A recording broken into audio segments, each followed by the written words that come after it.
My girlfriend said, "I'm taking him to the concert, not you." I replied, "He can have them then." Then I let her go with him, hired movers, emptied our apartment, left a short note on the counter, and I just watched as losing her safety net forced her to finally face what she threw away. I did not mind supporting her. That is what you do when you love someone, right? You build a foundation so they can build their dreams. At least, that is what I told myself every time I paid the rent, the utilities, the grocery bill, and even her student loan minimums while she tried to find her artistic voice. I am 28. I work in logistics, supply chain management for a mid-sized manufacturing firm. It is not glamorous. My days are spreadsheets, shipping containers, time zones, and fires between warehouses in Ohio and distributors in Shenzhen. It is high stress and long hours, but it pays enough that I can afford a nice 2-bedroom apartment in the city and still save money. Alina, 26, worked 15 hours a week at a boutique coffee shop and spent the rest of her time painting. I respected that. I wanted her to succeed. I thought I was being the supportive partner, the rock she could lean on. The problem was not the money. The problem was Julian. Julian was Alina's best friend from college. 27, called himself a multidisciplinary creative, which seemed to mean he slept on my couch and ate food I paid for. The routine was always the same. I would come home around 7 in the evening, tired, tie loosened, wanting a quiet hour. Julian would be barefoot, feet on my coffee table, sketching in a notebook while Alina made dinner using groceries I had bought the day before. "Hey, the corporate drone returns," Julian would say with a grin. "How was the rat race? Did you win?" He had that special kind of arrogance that comes from never having had to pay a mortgage. "Hi, Julian," I would answer, trying to keep the edge out of my voice. I would kiss Alina. Most nights she would give me a distracted cheek because she was busy laughing at something he had just said. This was my first warning.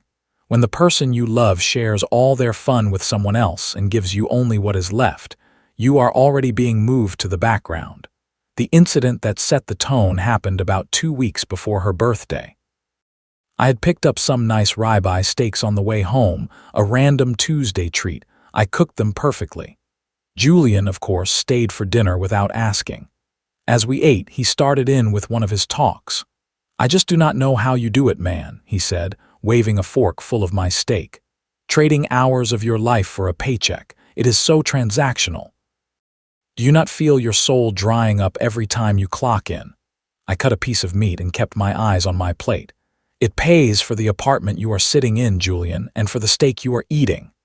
Alina dropped her fork. The clatter was loud. "Do not be rude," she snapped at me. I looked up, confused. "I am being rude. He just insulted my entire life while eating food I bought." "He is not insulting you," Alina sighed, giving me that look that said I was being difficult.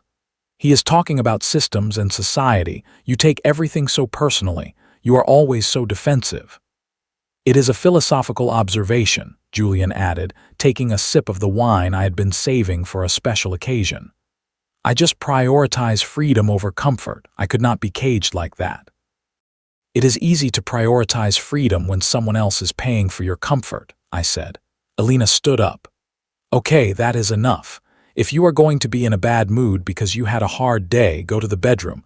Do not take it out on Julian. He had a rough week with his gallery rejection." She was defending the guy mocking me in my own home while he ate my food and drank my wine. I was exhausted. I knew how the fight would end. I would be apologizing for being unsupportive, so I walked away, left my half-eaten steak and went to the bedroom. 10 minutes later, I heard them laughing. This was the first red flag I should not have ignored. When your partner sides with a guest against you in your own home, something is deeply off. I should have ended it then. But we had been together 3 years. I loved her. I told myself that once she got her break, once she matured, she would see how much I did for us. I thought I just had to wait it out. So instead of breaking up, I decided to go big for her birthday. Alina was obsessed with a band called the Midnight Echo, indie synth pop that had recently blown up. They were doing one night in our city, at the biggest arena. Tickets were sold out. Scalpers wanted 4 figures for decent seats. I called in a favor with a vendor at work who had a connection at the arena. After a week of coordination, I dropped $1,200 on 2 VIP floor tickets. Front section, early entry, the works. It was a huge amount of money, but I wanted to show her I paid attention, that I cared about what she loved, even if I was just the corporate drone. The day I got the confirmation, I felt genuinely excited. This would be our night, just me and her. No Julian, a memory that belonged to us. I printed a mock ticket since the real ones were QR codes and put it inside a card. 3 days before the show, I came home early. For once, Julian was not there. Alina was painting in the living room. "Hey," I said, sliding the envelope across the coffee table.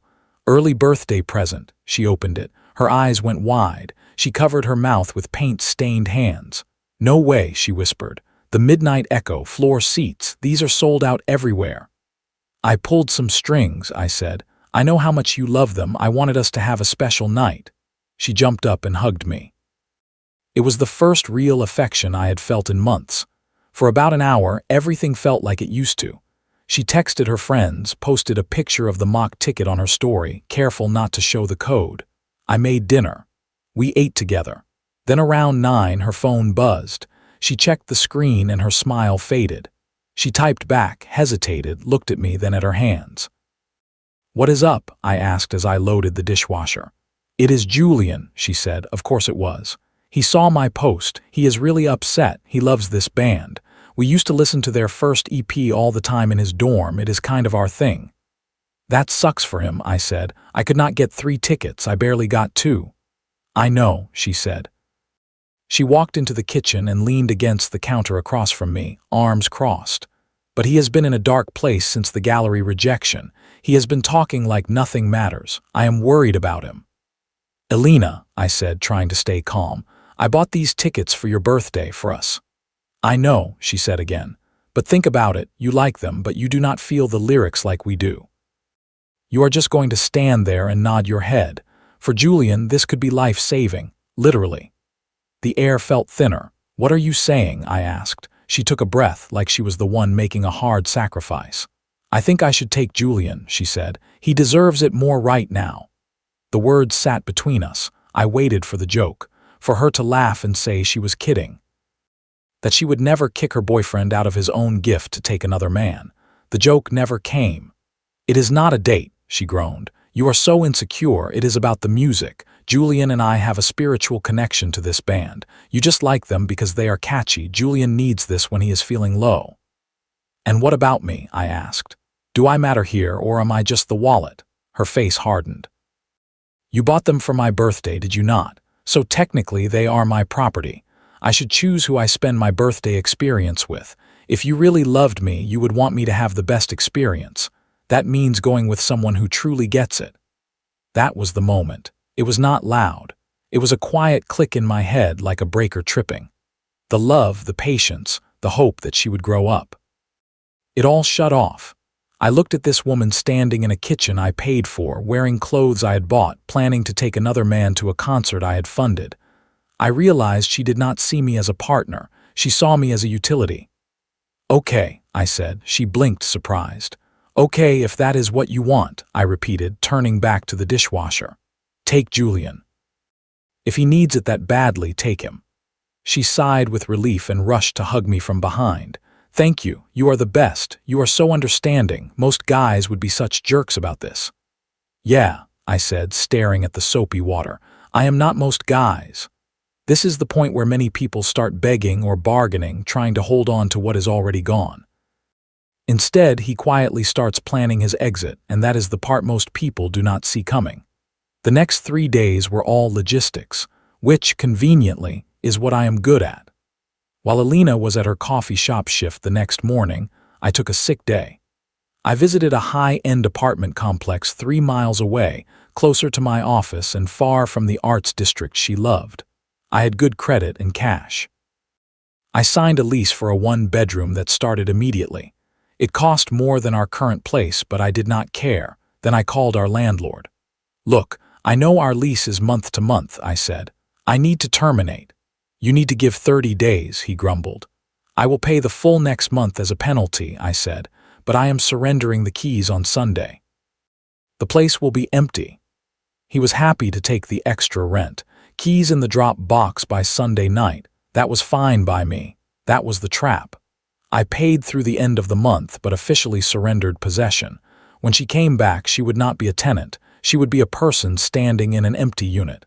Thursday and Friday, I started cleaning. I am doing a huge donation run, I told Alina as I boxed my winter clothes, books, electronics. Make space for the new year. She barely looked up from her phone. She was busy texting Julian about outfits for the concert. That is great, babe. Can you move those boxes out of the hallway? They are blocking the vibe. Sure, I said. I will move them out tomorrow night while you are at the show so you come home to a clean house. You are sweet, she murmured.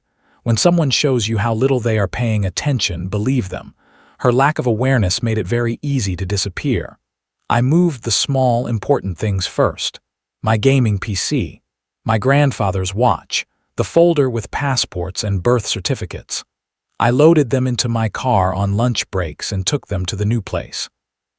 By Saturday afternoon, the day of the concert, my life in that apartment had been reduced to the furniture.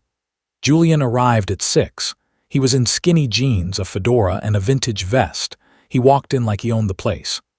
Ready to rock, he yelled, then saw me on the couch and smirked. Hey man, thanks for the ticket. You are a real one. Not everyone can handle a show like this. Enjoy it, Julian, I said. Make sure it is worth it. Alina came out of the bedroom. She looked amazing. She was wearing a dress I bought her for our anniversary. Hair done in the complicated style that used to be for our dates, not his. Do I look okay? She asked, twirling. She was asking Julian, not me. Perfect, he said, offering his arm. She grabbed her purse and paused at the door, looking at me. For a second, she seemed guilty. You are sure you are okay with this? I can bring you back a shirt. I am sure, I said. Have a great night, I mean that. Goodbye, Alina. Bye, she said, blew me a quick air kiss and left. I listened to their footsteps fade. Once I heard the front door of the building close, I went to the window and watched them climb into Julian's old Civic. When they turned the corner, I pulled out my phone. You guys can come up, I said. The moving crew I had hired was parked around the block. 3 guys paid extra for same-day work. Everything, the foreman asked. Everything that is not hers, I said. It went fast. The couch mine. The TV mine. The dining table mine. The espresso machine she loved mine. The bed and mattress mine. I left her easel, her paints, her clothes, her bean bag chair from her parents' house, a stack of old magazines. 2 hours later, the apartment echoed. I did a final sweep. In the bathroom, I took the towels, shower curtain, and even the toilet paper.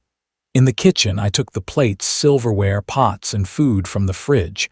I took the router. The space was not just empty, it was dead.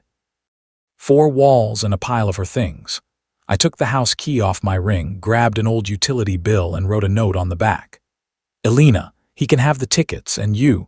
The lease is terminated. The landlord comes Monday morning. You have 24 hours to get your things out.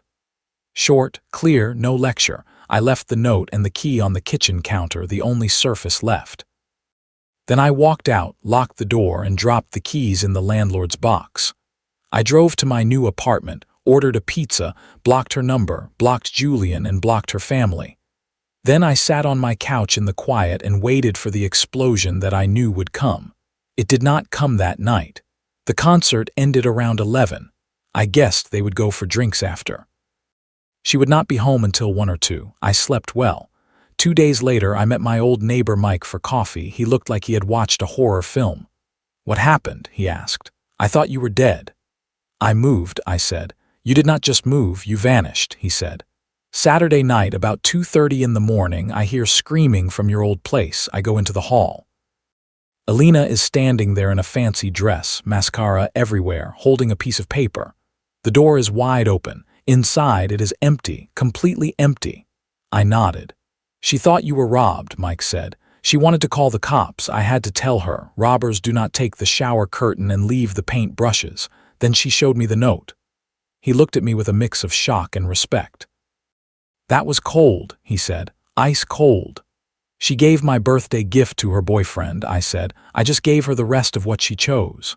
It gets better, Mike said. Or worse, depending on how you see it. She tried to stay there, but you cut the power, right? I transferred it to my new place that morning, I said. So she is in the dark. Sunday morning the landlord shows up. He tells her she is trespassing and has to leave or he is calling the sheriff. She is crying, trying to call you, but your number is dead. She ended up calling Julian. I saw them moving boxes down to his Civic. They had to strap the easel to the roof. She cried the whole time. Julian looked angry. He kept asking where the TV was. I think he thought he was getting the furniture too. I laughed once, dry. When he realized he was just getting her and her stuff, Mike said, he looked like he wanted to drive off and leave her. They deserve each other, I said. This is the part people call karma. Often it is just the first time someone has to live without the support they took for granted. Of course, it did not end there. For the first month, I felt a weird phantom pain. I would reach for another toothbrush in the bathroom. I would expect to see her shoes by the door. I waited for the sadness to hit. Instead, the math hit. About 4 weeks after I moved, I opened my banking app and thought there was a glitch. The balance looked too high. Then it clicked. No more paying for her groceries. No more art supplies. No extra utilities for long showers. No takeout because she did not feel like cooking. No craft beer for Julian. I was saving almost $2,000 a month just by being alone. I used that money. I bought a proper wardrobe, clothes that fit instead of clearance leftovers. I joined a nicer gym with a sauna and cold plunge. I stayed late at work, not because I had to, but because I did not dread going home. My boss noticed. "You seem lighter," she said during a review. "More focused." She gave me a 10% raise. Meanwhile, through mutual friends, I heard the opposite about Alina. Sarah, a friend who had once called me a jerk for leaving, asked to meet for drinks. I almost said no, but I was curious. "She is miserable," Sarah said, tired. "Julian lives in a warehouse loft with 3 other guys. No AC, 1 bathroom. Alina moved in because she could not qualify for an apartment. She sleeps on a mattress on the floor. She is picking up double shifts to feed him. He will not get a job. He says his creative process is too fragile. He borrowed her card to buy vintage records and maxed it out." Sarah looked at me. "She misses you," she said. "She knows she messed up, if you just unblocked her." "If you are here to broker peace, I am leaving," I said. "I am just saying she is suffering," Sarah said. "She chose him," I said. "She told me he deserved the tickets more. She told me he deserved the joy. Now she has exactly what she chose. That is not my problem." I left. I did not feel proud. I felt free. I was not abandoning someone. I had stopped being their safety net. 3 months to the day after the concert, she ambushed me. I work in a glass office building downtown. There is a coffee cart in the lobby where I grab a mid-morning espresso. I was standing there in a new charcoal suit, checking emails. I heard a thin, shaky voice. "Hey." I turned. It took a second to recognize her. Alina looked like a faded copy of the girl I had known. Hair pulled back in a frizzy bun, old jeans, a worn sweater I recognized. She looked exhausted. She held a paper cup of coffee, hands trembling. "Alina," I said in a calm tone, like greeting a distant contact. "What are you doing here?" "I needed to see you," she said. Her eyes scanned my suit, my watch, my face. There was a flicker of pain. "You look really good." "I am good," I said. "I have a meeting in 10 minutes. "Just 5 minutes," she said, stepping closer. "I know I am blocked. I know you are mad, but we cannot end 3 years like this without a conversation." "We had a conversation," I said, "in the kitchen. You told me Julian deserved it more." "I was confused," she blurted, voice rising before she pulled it back down. "Julian manipulated me. He got in my head. He made me feel like I owed him." I did not realize until it was too late. "You realized when the rent bounced," I said. She flinched. "It is not about the money," she said. "It is about us. Julian is a monster. He cheated on me with a 19-year-old barista. He said I was killing his vibe because I asked him to help with bills. He kicked me out. I am on Sarah's couch. I am sorry. I made a huge mistake, but I love you. I always loved you. Julian was a fantasy. You are real. Can we get coffee? Can we start over?" I looked at her. I thought about the tickets, the years of carrying her, the way she had talked to me like I was just the guy who paid for things. "No," I said. The word was small, but it felt heavy. "No," she repeated. Just like that. You are going to throw away 3 years because of one mistake. It was not a mistake, I said. It was a choice. You did not choose Julian because you were confused. You chose him because you did not respect me. You thought I would always be there. You thought I was the safe backup you could put on a shelf while you went to play with the fun guy. That is not true, she said. It is, I said. You told me I did not get the music. You told me he deserved it more. You were right about one thing, though. He did deserve you. You both wanted a life you were not willing to work for. Tears spilled over. I have nothing, she said.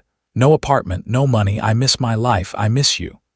You miss the apartment, I said. You miss the security. You miss the man who fixed everything. I am not that man anymore. He stopped existing the night you walked out with Julian. She reached for my arm. I stepped back. I have to go to work, I said. Good luck, Alina. I hope you find what you are looking for, but it is not me. I turned toward the elevators. He left me, she called. He left me for nothing. I did not stop. I swiped my badge and stepped into the elevator. The doors closed. For a second, I saw her standing in the lobby small, holding her coffee, realizing the safety net was gone. Closure is often not about talking it out with the person who hurt you. It is about seeing them clearly and choosing yourself anyway. Life moved on. I was promoted to senior logistics manager, corner office, travel budget. I went to Tokyo and Berlin in 4 months. I started dating casually, taking my time. I paid attention to red flags. I had not heard anything about Alina or Julian since that lobby moment. I assumed they had blended back into the noise of the city. Then I got a notification. Alina had viewed my profile on a professional site. A day later, I bumped into Mike at the grocery store. You will never guess who got arrested, he said. Julian, I said. Julian, he nodded. It is all over the neighborhood page. After he kicked Alina out, he moved in another girl and did the same thing. Borrowed her car, borrowed money. Her brother is a cop. Julian tried to steal her laptop to pawn it. They caught him. He is facing theft charges. They also found a stash of stolen stuff in his loft. Alina had to go down to identify her old canvases and paints. Mike showed me a blurry phone photo of her outside the courthouse, smoking, staring at the ground. I did not feel joy. I did not feel sadness. I just felt like the story had confirmed what I already knew. The deep soul she thought I lacked had never been there with him. He was just a narcissist looking for a host. I went home, cooked a steak, ate it in peace, and deleted the picture. I did not need it. Yesterday was my birthday. I have been seeing a woman named Claire for about 5 months. She is an architect. She has her own life, her own money, her own friends. She does not need me to fix her. She just likes sharing life with me. At dinner, she handed me a small envelope. I know you like that band, the Midnight Echo, she said. They are doing a reunion tour. I got us floor seats. I froze for a second, staring at the tickets. Is something wrong? She asked. If you do not want to go, we do not have to. I just saw them on your playlist. I looked at her. She was not testing me. She was not planning to hand my gift to someone else. She just wanted to do something kind. No, I said, smiling. It is perfect. I would love to go.